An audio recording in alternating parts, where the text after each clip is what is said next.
જેથી પ્રભુ જે કોઈ શુભ સંદેશ આવે પિતા પરમેશ્વર પ્રભુ એ લોકો પોતપોતાના જીવનની અંદરમાં ઉતારે, માન મહિમા તમને આપે પિતા પરમેશ્વર. તમારા શરણની અંદરમાં બધાનું રક્ષણ કરજો પિતા પરમેશ્વર.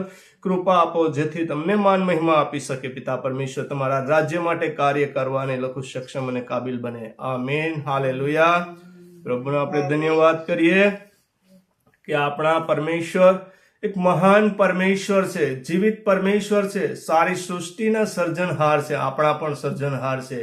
અને હરેક વસ્તુ આપણી પાસે જે કંઈ છે એ પ્રભુ પાસેથી જ આવે છે અને એની ઈચ્છા પ્રમાણે જ બધી થાય છે. અને આપણા પરમેશ્વર એક ધનવાન છે, એની પાસે કોઈ વસ્તુની કમી ઘટી નથી.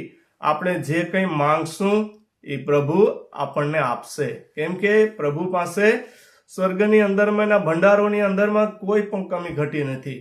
પ્રભુ પાસે હરેક ખજાના ભરેલા છે. તમારી જે જરૂરિયાત છે પ્રભુ પૂરી પાડે છે. પણ એટલું કે આપણે જે કંઈ માંગીએ પ્રભુની ઈચ્છાઓ પ્રમાણે, એનાની જે ગમે એ પ્રમાણે આપણે માંગવાનું છે. આપણે ખાલી સેલ્ફ સ્વાર્થી બનીને માંગવાનું નથી કે પ્રભુ આપણે ન આપે, કેમ કે પરમેશ્વર હરેકની ઈચ્છાઓ જાણે છે. ક્યારેક આપણે ઘણી વસ્તુ એવી માંગીએ છીએ કે આપણા માટે હાનિકારક હોય, નુકસાનકારક હોય, તો આપણને આપવામાં આવતી નથી. પણ જો આપણે પ્રભુની ઈચ્છા પ્રમાણે માંગીએ તો આપણને જરૂર પ્રભુ આપશે. આપણે એક વચનમય અંદરમાં જઈશું, માથી 7:7. ત્યાં કહે છે કે માંગો, શોધો અને ખટખટાવો. આપણે પેલા વચન વાંચીશું. દિનિશા, વચન વાંચજે. માથી 7 અને 7 શું કહે છે? માંગો તો તમને મળશે, શોધો તો તમને જડશે, અને ખટખટાવો તો તમારા માટે ઉઘાડવામાં આવશે. આમીન, હાલેલુયા. પ્રભુએ એના લોકને આ પહેલેથી વચન આપી દીધું છે કે માંગો તો તમને મળશે. આપણે મુખ ખોલીને માંગવું પડશે, પ્રભુના શરણની અંદરમાં જાવું પડશે, શોધવું પડશે. પ્રભુની ઈચ્છાઓને આપણે સ્વીકારવી પડશે. માંગવાનું છે આપણે તો જ મળશે. અને અમને શોધવાનું છે, ખટખટાવવાનું છે, અને કે શોધવાનું છે, માંગવાનું છે. બધું પ્રભુએ કીધું છે વચન પ્રમાણે. આ વચન પ્રભુએ એના બાળકોને આપ્યા છે. આપણા પિતા પરમેશ્વરે એના બાળકો માટે આ મહાન વચનો આપ્યા છે. આ દુનિયામાંની અંદરમાંના બીજા કોઈ અવિશ્વાસીઓ માટે નથી, કેમ કે પ્રભુના જે લોક છે, બાળકો, સેવકો, દાસો, સંતો, એ લોકોને માટે પ્રભુએ આ બધી કરી જ દીધું છે, આપી જ દીધું છે. આપણે પણ આપણે ખુદના આપણા સ્વાર્થ માટે જ એકલું નથી કરવાનું, પ્રભુની ઈચ્છા પણ જાણવાની છે કે પ્રભુ શું ચાહે છે, પ્રભુની શું ઈચ્છા છે. કેમ કે પ્રભુ હરેકના અંતકરણને ઓળખે છે. પ્રભુનો પવિત્ર આત્મા આપણા અંદરમાં છે. આપણે જોઈએ છે કે આપણો જે શરીર છે પવિત્ર આત્માનું મંદિર છે, તો હર સમયે આપણી સાથે છે. તો જાણે છે કે આપણે કઈ મનસાથી, કઈ ઈચ્છાથી, કઈ પ્રમાણે આપણે માંગી રહ્યા છીએ. તો આપણા ખુદને માટે જ નહીં, આપણે સ્વાર્થને માટે નહીં, પણ એની અંદરમાં પ્રભુની ઈચ્છા હોવી જોઈએ. અને આપણે માન મહિમા પરમેશ્વરને આપતા આપણી કોઈ પણ પરિસ્થિતિ હોય, જાય તો સંકટમાં હોય, દુઃખની અંદરમાં હોય, કમી ઘટી હોય આપણી પાસે, પણ હર બાબતમાં પ્રભુનો ધન્યવાદ કરતો રહેવાનું, પ્રભુને પહેલું સ્થાન આપવાનું. તો આપણને પ્રભુ જોશે કે તમારી ઈચ્છા પૂરી પાડવા માટે હું તૈયાર છું. પણ આપણે જો પ્રભુને અધીન ઓબે નહીં હોય, પ્રભુને આપણે માન મહિમા નહીં આપતા હોય, આપણા સ્વાર્થ માટે જ આપણે માંગા રાખતા હશે તો નહીં મળે. એક આપણે ઉદાહરણ દ્વારા જોઈએ કે આપણે શારીરિક મા બાપો, આપણા શારીરિક સંતાનો હોય તો એને કોઈ વસ્તુ એવી હાથમાં નહીં આપીએ. માંગશે, જીદ કરશે, પણ એને કોઈ વસ્તુ હાનિ પહોંચાડે, લાઈક છરી, ચાકુ કે કોઈ એવું હથિયાર આપણે એના હાથમાં નહીં આપીએ. કેમ કે એનાથી એનાને લાગે, ઇન્જર્ડ થાય, પ્રોબ્લેમ થાય, એટલે નહીં આપવામાં આવે. ત્યારે આપણે પણ ઘણી વસ્તુ એવી લાલસાની અંદરમાં માંગીએ તો પ્રભુ આપણને બધું આપતા નથી. આપણે પ્રભુની ઈચ્છા પ્રમાણે માંગવાનું છે, અને પ્રભુની એની અંદરમાં ઈચ્છા હશે તો આપણે આપશે. તો આપણે પેલા જોવાનું છે. તો વચનની અંદરમાં આપણે માથી 6:33 અંદરમાં એક વચન આપવામાં આવ્યું છે કે પહેલા આપણે પ્રભુના રાજ્યની ખોજ કરવી પડશે, પ્રભુનું રાજ શોધવું પડશે, પ્રભુની ઈચ્છા જાણવી પડશે, પ્રભુ શું ચાહે છે, આપણા પાસે શું આશા રાખે છે પ્રભુ પણ. કેમ કે પ્રભુએ આપણે બધાનું સર્જન કર્યું, એ આપણા મહાન પરમેશ્વર છે. તો એની પણ એક ઈચ્છા છે કે મારા બાળકો મારી પાસે આવે, કંઈક સારી વસ્તુ માંગે, કંઈ બિનજરૂરી પોતાના સ્વાર્થ માટે કે હાનિ પહોંચાડે, નુકસાન થાય એવું ના માંગે. આપણે વચન વાંચીશું માથી 6:33.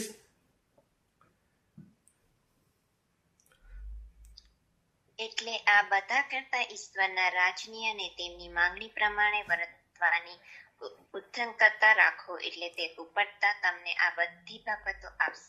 આમેન. આમીન, હાલેલુયા. શું કહે છે કે આપણે જે કંઈ માંગીએ એની પહેલા પ્રભુની શું ઈચ્છા છે, એના રાજ્યની અંદરમાં બઢોતરી થાય, એના માટે આપણે કંઈક કાર્ય કરવાનું છે. પ્રભુએ આપણને એના રાજ્યમાં લાવ્યા છે, પ્રભુએ એના દીકરા દીકરીઓ બનાવ્યા છે. તો હવે આપણે એના રાજ્યને આગળ વધારવાનું છે. તો આપણે કહી શકીએ કે પ્રભુ તમારી ઈચ્છા પૂરી થાવ. તો આપણાની અંદરમાં પ્રભુની ઈચ્છા પૂરી થાય. પ્રભુ આપણને જે વચનો આપ્યા છે કે માંગો તો તમને મળશે, શોધો તો તમને જડશે, અને ખટખટાવો તો તમારા માટે ખોલવામાં આવશે. પણ અહીંયા વચન એની સાથે આપેલું છે કે પહેલા તમે ઈશ્વરના રાજ્યની ખોજ કરો, એટલે આ બધી જરૂરિયાત તમને આપવામાં આવશે. હાલેલુયા. પ્રભુનો ધન્યવાદ કરીએ. માન મહિમા પરમેશ્વરને આપણે આપીએ કે પ્રભુએ એના બાળકોને, દાસો, સેવકો, સંતોને બધાને આ મહાન વચનો આપ્યા છે. તો આપણે હવે ખબર હોવી જોઈએ કે આપણે શું માંગવું, શું શોધવું અને શું ખટખટાવવું. જ્યાં સુધી આપણે ન મળે ત્યાં સુધી આપણે માંગવાનું, શોધવાનું અને ખટખટાવવાનું ચાલુ રાખવું પડે પ્રભુના રાજ્ય માટે. આપણે વચન વાંચીશું હોશિયા 10:12. જૂના કરારની અંદરમાં છે હોશિયા 10:12. શું કહે છે આપણે વાંચીશું.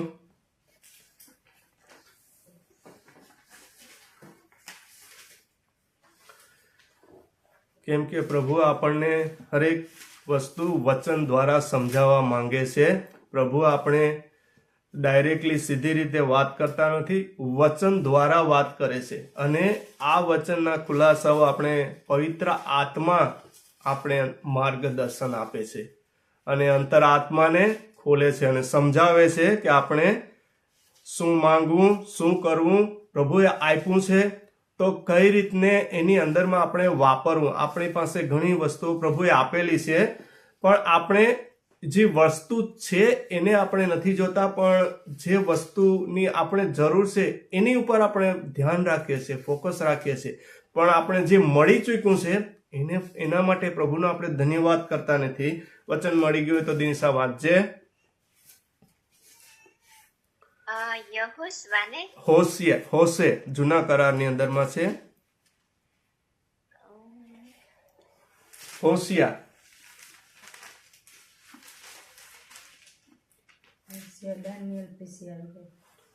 દાનિયેલ પછી છે હોશિયા.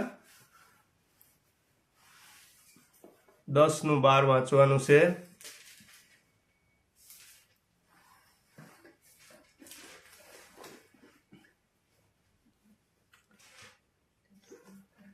ઓકે, મળે નહીં તો હું અહીંથી વાંચું છું. મેં કહ્યું, તમારે માટે પડતર જમીનનું ખેડાણ કરો, નેકી વાવો અને મારા પ્રત્યેની તમારી નિષ્ઠાથી મળતી ફસલ પ્રાપ્ત કરો. હું આવીને તમારા પર આશીષની વૃષ્ટિ કરું ત્યાં સુધી મારી પાસે હાથ તમારા પ્રભુ પાસે પાછા ફરવાનો આ સમય છે. આમીન, હાલેલુયા. પ્રભુનો ધન્યવાદ કરીએ. અહીં કહે છે, પ્રભુ કહે છે કે તમારી પાસે આ પડતર જમીન છે. હવે તમારે એની અંદરમાં મહેનત તો કરવી પડશે. આપણી પાસે જમીન છે, હવે આપણે એની અંદરમાં હાથ પગ હલાવવા પડશે. આપણે કહે છે કે જમીનનું ખેડાણ કરો અને નેકી વાવો. નેકી વાવો મતલબ કહે છે કે એની અંદરમાં સારી વસ્તુ, આપણા આ મન હૃદયની અંદરમાં પ્રભુના વચનો ઉતારવાના છે. આપણું આ હૃદય છે એક ખેતર છે, તો આ પ્રભુના વચન એક નેકી, આપણે સારા વચનો આપણા અંદરમાં વાવવાના છે, એનું ખેડાણ કરવાનું છે. જેમ ખેડૂત ખેતરની અંદરમાં મહેનત મજૂરી કરે છે ત્યારે મબલક પાક થાય છે. તો આ વચનો આપણે પ્રભુએ કીધું કે માંગો તો તમને મળશે, શોધો તો તમને જળશે, અને ખટખટાવો તો તમારા માટે ખોલવામાં આવશે. તો આપણને અંદરમાં હવે આ વસ્તુ તો આપી દીધી છે, સાધન સામગ્રી આપણે પાસે છે, મહેનત કરવાની છે.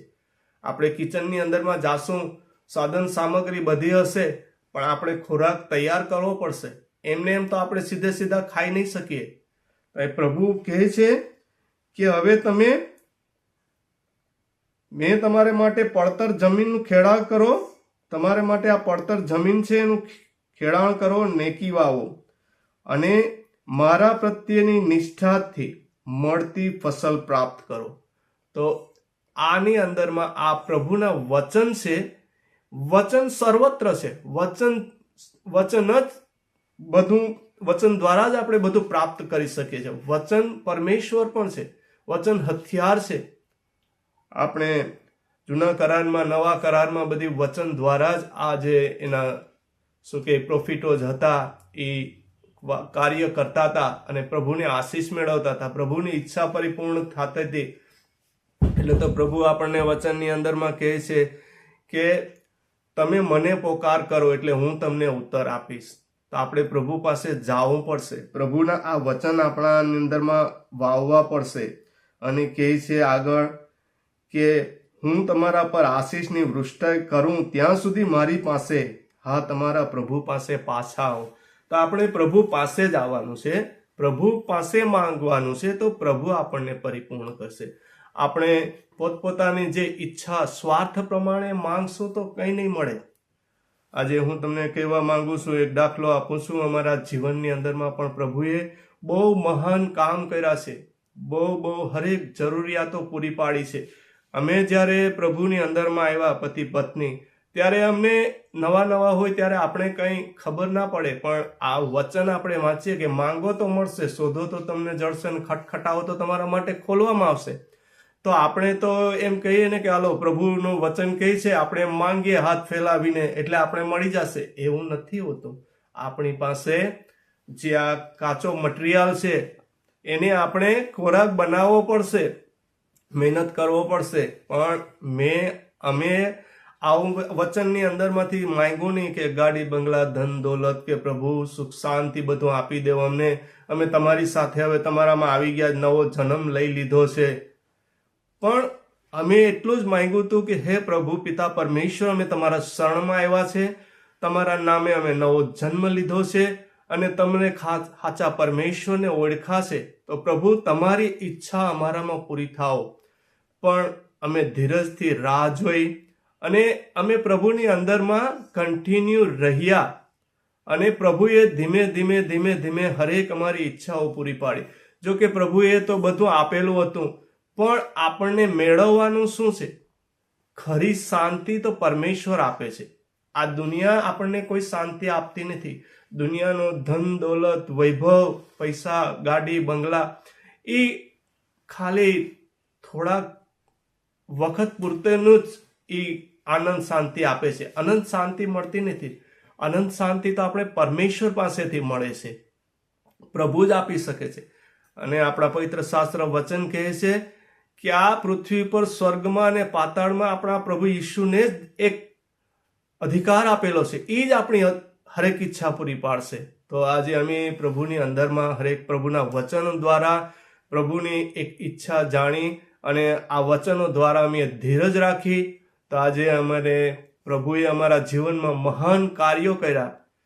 પહેલાં તો અમે એવો કોઈ વિચાર નહોતો કર્યો કે આ પ્રભુમાં આવવાથી આ બધી છે, જાણતા નહોતા. પણ ધીમે ધીમે પ્રભુએ જ અમને માર્ગદર્શન આપ્યું.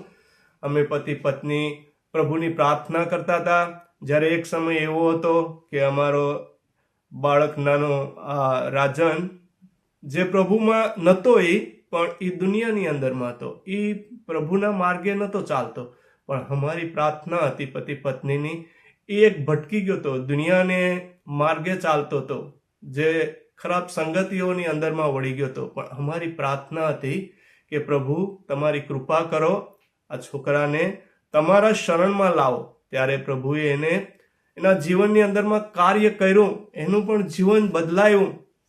તો આજે પ્રભુએ એને બ્લેસ કર્યો, એ પ્રભુની અંદરમાં આજે આવ્યો. એક કહે ને આપણે કે વિશ્વાસી છોકરી સાથે લગ્ન થયા. અમે કોઈ એવું નહોતું કે એ પ્રભુમાં માનતો નથી તો એના લગ્ન અવિશ્વાસી સાથે કરાવી દઈએ કે એનું ઘર સંસાર ચાલે. નહીં, અમે ધીરજથી રાહ જોઈ, પ્રભુ પાસે પ્રાર્થના કરી, એનું પણ મન પ્રભુએ બદલાયું, એ પ્રભુની અંદરમાં આવ્યો, પ્રભુમાં નવો જન્મ લીધો, એને પ્રભુને ગ્રહણ કર્યા અને પ્રભુની યોજના પ્રમાણે એના લગ્ન પણ થયા અને પ્રભુએ આજે એને બાળકનું ફળ પણ આપ્યું.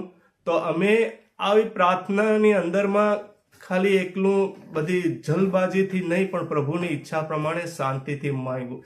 તો આજે અમે ગયા વીકની અંદરમાં જે લોકોને થોમસ બાળક આપ્યો છે, એનું નામ થોમસ છે, તો એનું સેલિબ્રેશન ડેડિકેશન કર્યું અમે, પ્રભુને સમર્પણ વિધિ કરી, પ્રભુને આપ્યો. તો આજે પ્રભુની કૃપા દયાથી મને આ શુભ સંદેશ આપવાનું દાન આપ્યું છે, પુષ્પાને વર્શિપ કરવાનું દાન આપ્યું છે. રાજન આજે ચર્ચની અંદરમાં એક કેમેરા મ્યુઝિક સિસ્ટમેન કે બધું દેખરેખ સંભાળ મેન કામ કરે છે. નેહા એની પત્ની, એને પણ પ્રભુએ કૃપા આપી કે એ પણ વર્શિપ કરે છે. પણ અમને એવી ખબર નથી કે પ્રભુની શું યોજના છે. અમારે કોઈ એવી ખબર પણ નથી કે એના લગ્ન ક્યાં થશે, શું થશે, પણ પ્રભુના હાથમાં સોંપી દીધું. તો પ્રભુને પ્રાર્થના કરતા હતા કે પ્રભુ તમે હરેકની ઉપર કૃપા કરો, તમારી ઈચ્છા પ્રમાણે હરેક વસ્તુ થાય. તો આજે પ્રભુની કૃપા છે, અનંત જીવન પ્રભુએ આપ્યું છે, અનંત શાંતિ આપી છે. હું માન મહિમા પરમેશ્વરને આપું છું, કેમ કે પ્રભુએ આપણે એક વચન આપેલા છે, પ્રભુ વચનથી મુકર થતા નથી.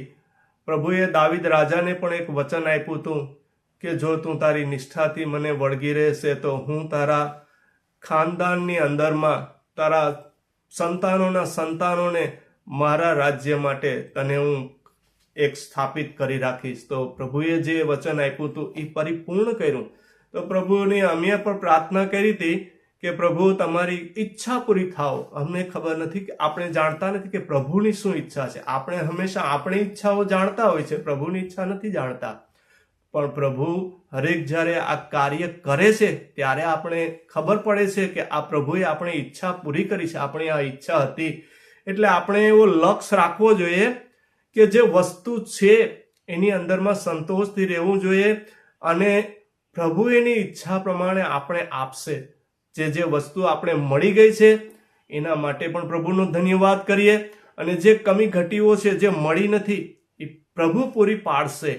કેમ કે આપણા પ્રભુ પિતા પરમેશ્વર એક મહાન પરમેશ્વર છે. હરેકના મન અને હૃદયોની ઈચ્છા જાણે છે, કોની શું ઈચ્છા છે. ધીરજથી આપણે રાહ જોવાની છે, માન મહિમા આપણે પ્રભુને આપવાનું છે. તો હું પ્રભુનો ધન્યવાદ કરું છું હરેક આ વચનો માટે. પણ આપણે જોઈએ છે કે ઘણા એવી વ્યક્તિઓ છે, ઘણા એવા લોક છે, એ લોકો કહે છે કે અમને મળતું નથી, અમે માંગીએ છીએ તો ખરા પણ અમને મળતું નથી. તો એનું શું કારણ છે?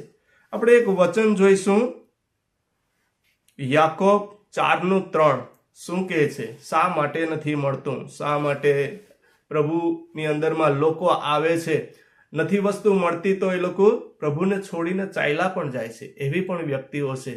અને આજે જોઈએ તો લોકો બે બાજુ ચાલતા હોય, સંસારની સાથે પણ હોય, દુનિયાવી સાથે પણ હોય અને પ્રભુ પણ કરતા હોય. એટલા માટે પ્રભુ જોઈ છે જ્યારે પ્રભુ એની પ્રાર્થના સાંભળતા નથી એટલે વસ્તુ મળતી હોતી નથી. જોઈશું આપણે યાકોબ 4:3 વચન શું કહે છે?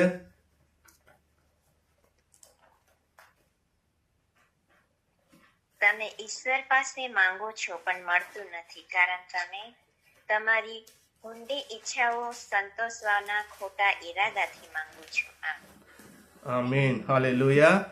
શું અહીં વચન કહે છે પ્રભુનું કે તમે ઈશ્વર પાસે માંગો છો પણ મળતું નથી, કારણ તમારી ભૂંડી ઈચ્છાઓ સંતોષવા ખોટા ઈરાદાથી માંગો છો. તો આપણે પ્રભુ કહે છે વચનની અંદરમાં કે શા માટે મળતું નથી. આપણી ઈચ્છાઓ કેવી હોવી જોઈએ? શુદ્ધ હોવી જોઈએ. પ્રભુની ઈચ્છાનું એની અંદરમાં ઈચ્છા હોવી જોઈએ. પ્રભુ આપણી ઈચ્છાની અંદરમાં પ્રભુની ઈચ્છા હોવી જોઈએ, તો આપણે મળશે. આજે આપણે જોઈએ કે આપણે એવી લાલસા રાખીએ કે પ્રભુ તમે મને એક લોટરી લગાડી દેવ, તો એવી પ્રાર્થના કરીએ કે હું મિલિયનર ને બિલિયનર થઈ જાઉં, લાખોપતિ કરોડોપતિ થઈ જાઉં. તો પ્રભુ આવી બધા બાબતો છે આ પ્રભુ નહીં આપે. કેમ કે જો આપણે પ્રભુની અંદરમાં હમણાં છીએ અને આવી લાલસાઓ કરીએ, પ્રભુ નહીં આપે. કેમ કે આવી બધી વસ્તુઓ આવશે તો પ્રભુથી આપણે દૂર લઈ જશે અને શેતાન એને આપણે કબજે કરી લેશે. શેતાન આપણા મન હૃદય ઉપર હાવી થઈ જશે. એટલે ઘણું આપણે જોવાનું છે કે આપણી લાલસા સંતોષવા માટે નથી માંગવાનું, પણ પ્રભુની શું ઈચ્છા છે એ આપણે માંગવાનું છે. એટલા માટે કહેવામાં આવ્યું છે કે માંગો તો મળશે, શોધો તો જળશે, ને ખટખટાવો તો તમારા માટે ખોલવામાં આવશે. પણ પહેલા આપણે પ્રભુની શું ઈચ્છા છે, એના રાજ્યની ખોજ કરવાની છે. પ્રભુના રાજ્ય માટે આપણે કામ કરવાનું છે. હરેકને પ્રભુએ કંઈ ને કંઈ કામ આપેલું છે. તો આપણે પ્રભુને પૂછવાનું છે કે ખબર નથી તો પ્રભુને કે મારા માટે શું કામ છે. પ્રભુને પ્રાર્થના કરવાની કે મારા માટે જે કામ છે પ્રભુ મને આપો. જો આપણે કામ કરીશું તો મજૂરી મળશે, એમને એમ મજૂરી મળશે નહીં. પ્રભુ એમને એમ આપી દેતા નથી. એમને એમ આપી દે તો આપણે એક આળસુ બની જાય. એટલે પ્રભુ જોઈ જ કે તમે એક કાર્યકર્તા મહેનતુ બનો તો તમને આપવામાં આવે. એમને એમ તમને આપી દેવામાં આવે તો આપણે ભટકી જાય, આપણે પ્રભુને છોડી દે. જો માણસ સુખની અંદરમાં જ આવી જાય અને એને દુઃખ પ્રત્યે ખબર ના હોય તો એ પછી પ્રભુને ભૂલી જાય. એટલા માટે પ્રભુએ જોયું કે અમારા દીકરા દીકરીઓ છે એને મારે કેળવવા જોઈએ, તો પ્રભુ આપણને આપે. એ આપણે પ્રભુની અંદરમાં આપણે કેળવાએ, આપણે પ્રબળ બનીએ તો પ્રભુ જોઈ કે નહીં અમારો દીકરો મારી ઈચ્છા પ્રમાણે ચાલે છે, કે મારી દીકરી મારી ઈચ્છા પ્રમાણે અનુસરે છે. તો પ્રભુ જોઈ છે બધાને. આપણે પ્રભુનો હંમેશા ધન્યવાદ કરતા રહેવાનો, માન મહિમા પરમેશ્વરને આપવાનું. પ્રભુએ જે આપણે કાર્ય કર્યું છે ના વચનો આપણે દિન રાત વાંચવાના, પ્રાર્થના કરવાની, મનન કરવાની, એકબીજાને મદદ કરવાની, સહાય કરવાની. આપણા મન હૃદયોની અંદરમાં આ જે હૃદય છે આપણું એક ખેતર રૂપી હૃદય છે. તો એની અંદરમાં આપણે વાવવા માટે જે ખરાબ વસ્તુઓ છે એનો પહેલા નકાર કરવો પડશે, બહાર કાઢવું પડશે. જેમ આપણા શરીરોની અંદરમાં જે આળસ, પાપ, અવિદ્યા, લોભ, ક્રોધ, વ્યભિચાર, ભૂંડાઈ, નફરત આવું બધું ભરેલું છે, એને આપણે કાઢવું પડશે. ત્યારે ખેતર શુદ્ધ થશે, ત્યારે પ્રભુના વચન આપણી અંદરમાં કાર્ય કરશે. ત્યારે આપણે માંગશું, એ માંગ્યા પહેલા પ્રભુ આપણને આપશે.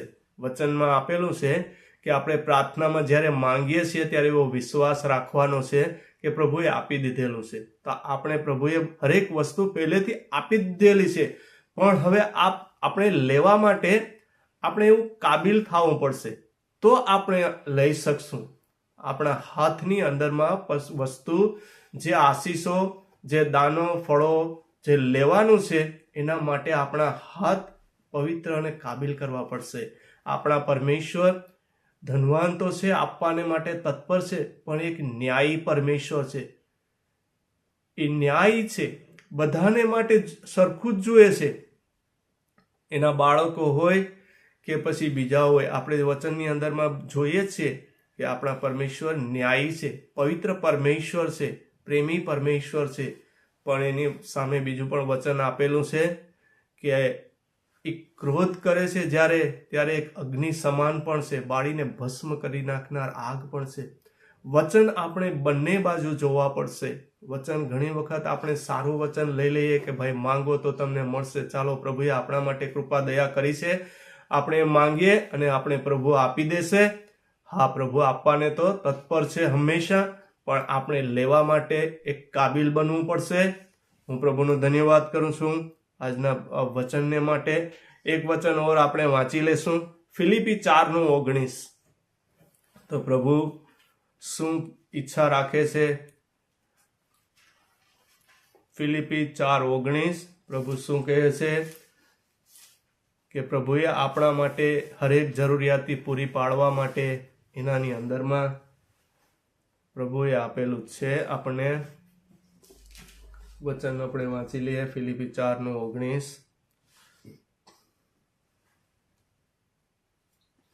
અને મારા ઈશ્વર ખ્રિસ્ત ઈસુમાં તેમની મહિમાવાન સંપત્તિમાં તમારી સર્વ જરૂરિયાતો પૂરી પાડશે. આમેન. આમીન. હાલેલુયા.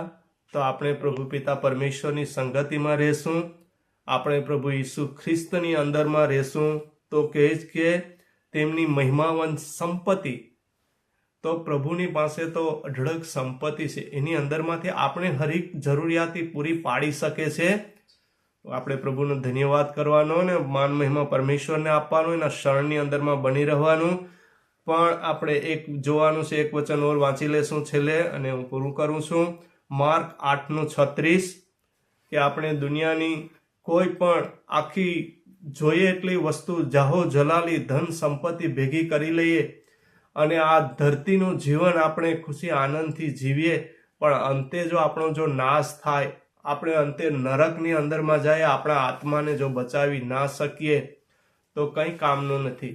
તો આપણા જે લોક છે, પ્રભુના લોક છે, તો પ્રભુની એવી ઈચ્છા છે કે કોઈ નાશમાં ના જાય, કોઈ નરકમાં ના જાય, અનંત જીવન પામે. આપણે આ ધરતી, આ પૃથ્વી ઉપરની એક નાની નાની બાબતો આપણે બહુ કિંમતી લાગે, મૂલ્યવાન લાગે, પણ એ પ્રભુ કહે છે કે આ પ્રભુ કહે કે આ ધરતી ઉપરના જીવન પૂરતું જ છે, પણ તમારે અનંત જીવન મેળવવાનું છે અને પ્રભુના સ્વર્ગનું રાજ્ય આપણે પ્રાપ્ત કરવાનું છે. વચન મળી ગયું તો વાંચી લેજે. હું પૂરું કરું છું જલ્દીથી. જો કોઈ સમગ્ર દુનિયા પ્રાપ્ત કરે પણ તેનું જીવન નાશ પામે તો તેથી તેને શો લાભ? આમીન. આમીન. હાલેલુયા. વચન પણ કહે છે કે સમગ્ર દુનિયા આપણે પ્રાપ્ત કરી લઈએ પણ આપણું જીવન જો નાશ પામે તો આ ધરતી ઉપરનો કોઈ મતલબ આપણા માટે કંઈ છે જ નહીં. તો કહેવા માંગે છે કે આપણી પાસે જે સાચા પરમેશ્વર નથી, પ્રભુ ઈસુ નથી. પ્રભુ ઈસુ મસીહ કોણ છે? માર્ગ, સત્ય અને જીવન ઈ છે. રસ્તો ઈ છે, સત્ય ઈ છે, આ જીવન ઈ છે. જો ઈ પરમેશ્વર આપણી પાસે નથી અને આ દુનિયાનું બધું અઢળક ધન, મોહ માયા, ધન દોલત, બંગલા ગાડીઓ બધું છે આ ધરતી ઉપર, નકામું છે, અહીંયા પૂરતું જ છે, અંતે તો આપણો નાશ થઈ જવાનો છે. પણ પ્રભુ ઈસુ મસીહ શું કહે? માર્ગ, સત્ય, જીવન હું છું. જે કોઈ એની પાસે આવે છે એને અનંત જીવન આપે છે. જવા માટે સ્વર્ગની અંદરમાં પિતા પાસે જવા માટે રસ્તો એક પ્રભુ ઈસુ જ છે, એના સિવાય બીજો કોઈ રસ્તો છે જ નહીં. જીવન ઈ જ છે. એવું નથી કે આ ધરતી ઉપરનું જીવન છે આજ પૂરું થઈ જશે. આપણા માટે તો પ્રભુએ અનંત જીવન આપેલું છે, એના દીકરા દીકરીઓ માટે, એના બાળકો માટે, સેવકો માટે, સંતાન માટે, બધા માટે પ્રભુએ તો એક અનંત જીવન આપ્યું છે.